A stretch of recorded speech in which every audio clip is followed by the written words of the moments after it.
guys, welcome back to another Titus Diorama action figure review, and in today's video we're going to be taking a look at the Marvel's Mojo from the Marvel Legends series.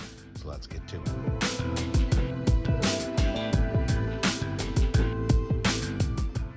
So as you can see, Mojo comes in the new boxes that Hasbro have been doing, which do not have any windows to see the figure inside. And this one's pretty much like a Build-A-Figure.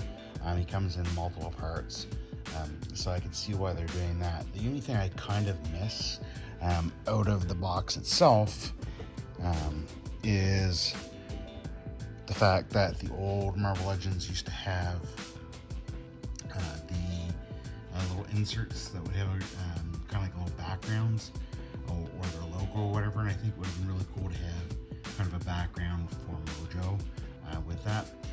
But anyway, here's the back of the box, and if you want to take a look at the bio, go ahead and zoom in and take a look.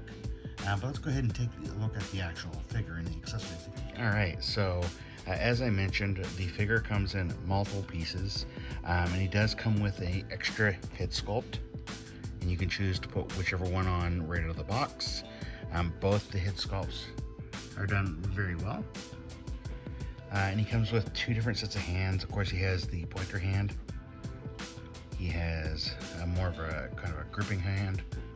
And then these opened splayed hands himself.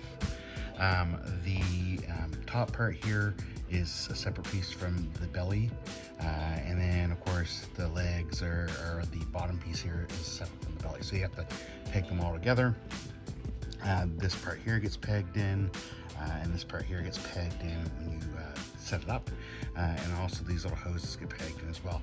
Mine are a little loose, so they pop out pretty easily, at least on that one side, and I haven't moved them around a lot.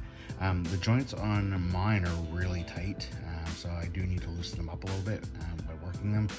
The joints on the legs, I was a little scared I was going to break them, but they do have articulation here, here, and here, so you can move them around whatever way you like.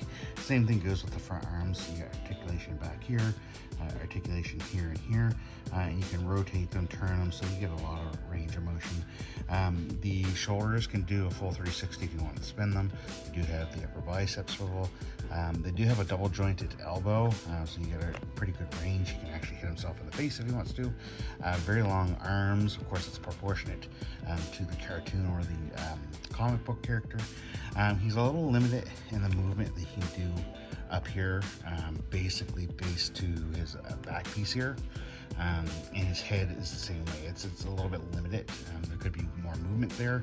I have seen other people's reviews of this where he falls apart really easily. I haven't had that problem with mine, at least. And this wasn't the box set, so it didn't come with any of the other figures.